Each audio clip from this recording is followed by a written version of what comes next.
ବୋଉ ତୁ ମତେ ଛାଡ଼ି ଦେଇ କାହିଁକି ଚାଲିଗଲୁ ଲୋ ବୋଉ?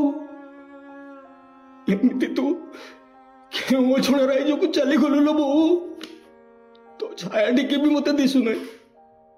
କାହିଁକି କାହିଁକି ଲୋ ବୋଉ? ତୁ ମତେ ଦେଖା ଦଉନୁ କି? ମୋ ସପନେ ବି ଟିକେ ଆସୁନୁ?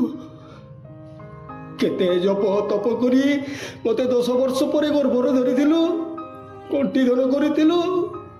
ମୋ କଥା କଣ ତୋର ଟିକେ ବି ମନେ ପଡୁନି ଲୋ ବୋଉ? ନା ତୁ ମୋ ଉପରେ ରାଗିଛୁ? ମୁଁ ଜାଣେ ଲୋ ବୋଉ, ତୁ ମୋ ଉପରେ ଅଭିମାନ କରି ସବୁଦିନ ପାଇଁ ମୋ ମୁହଁ ଦେଖିବୁନି ଭାବି ଚାଲିଗଲୁ। ତୁ ଥରେ ଭାବିଲୁ ବୋଉ, ଏଥିପାଇଁ ଦାୟୀ କିଏ? ମତେ ପାଖରେ ରଖିଲୁ, ଗୋଟିଏ ପୁଅ କହି ବାହାରକୁ ଛାଡ଼ିଲୁ ନାହିଁ। ଯାହାର ପରିଣତି ହେଲା ତୋ ପାଇଁ ଔଷଧ ଟିକେ ଆଣିପାରିଲିନି କି ତୋତେ ବଡ଼ ଡାକ୍ତରଖାନା ନେଇପାରିଲିନି। ତୋ ସ୍ନେହ ମମତା ପାଇଁ ମୁଁ କୁଡ଼ିଆ ହୋଇଗଲି ଲୋ ବୋଉ। ମୋ ଯୁଗାପଡ଼ ପାଇଁ ତୁ ତୋ ନାତି ନାତୁଣୀଙ୍କର ବାସା ଦେଖିପାରିଲୁ ନାହିଁ କି ହସ ଖୁସି ବି ଟିକେ ବନେଇ ପାରିଲୁ ନାହିଁ। ସେଥିପାଇଁ ମତେ କ୍ଷମା କରିଦେବୁ ଲୋ ବୋଉ। ମୁଁ ତୋର ଯୋଗ୍ୟ ସନ୍ତାନ ହୋଇପାରିଲିନି। ତୋ ପଣତ କାନିର ଛାଇ ମୋ ଉପରୁ ସବୁଦିନ ପାଇଁ ଉଠିଗଲା ଲୋ ବୋଉ, ସବୁଦିନ ପାଇଁ ଉଠିଗଲା। ତୁ ମତେ ଛାଡ଼ି, ମୋ ଛୁଆ ପିଲାକୁ ଛାଡ଼ି ଆରପୁରୀକୁ ଚାଲିଗଲୁ। ମତେ ଏବେ ବି ତୋ ମୁହଁ ଝକ ଝକ ହୋଇ ଦିଶୁଛି ଲୋ ବୋଉ।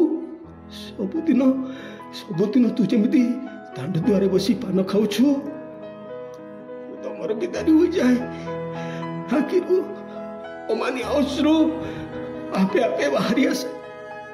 ତୋ ଅଭାଗା ସନ୍ତାନକୁ ଅଭିଶାପ ଦେବୁ ନାହିଁ ଲୋ ବୋଉ, ଅଭିଶାପ ଦେବୁ ନାହିଁ।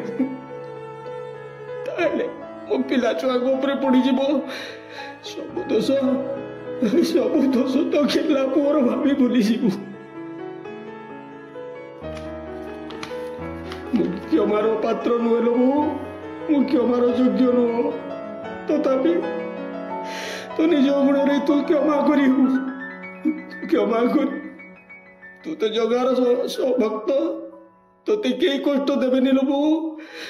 ଯମର ଫାଶ ତୋ ଦେହରେ ଲାଗିବ ନାହିଁ ଲୋ ବୋଉ, ତୋ ଦେହରେ ଲାଗିବ ନାହିଁ। ବୈକୁଣ୍ଠରେ ସ୍ଥାନ ପାଇବୁ। ତୋ ବୁଢ଼ା କଥା ଟିକେ ମନେ ପକାଉଥିବୁ। ବିପଦ ଆସିଲେ ଆଗରୁ ସବୁ ଜଣାଇ ଦେବୁ। ଓ ଘର ଚାରିପାଖେ ଛାଇ ହୋଇ ବୁଲୁଥିବୁ। ତୁ ଭଲରେ ଥା ଲୋ ବୋଉ, ତୁ ଭଲରେ ଥା, ସ୍ୱର୍ଗ ସୁଖ ପାଉତା। ମୋ କଥାକୁ ଭୁଲି ଯା।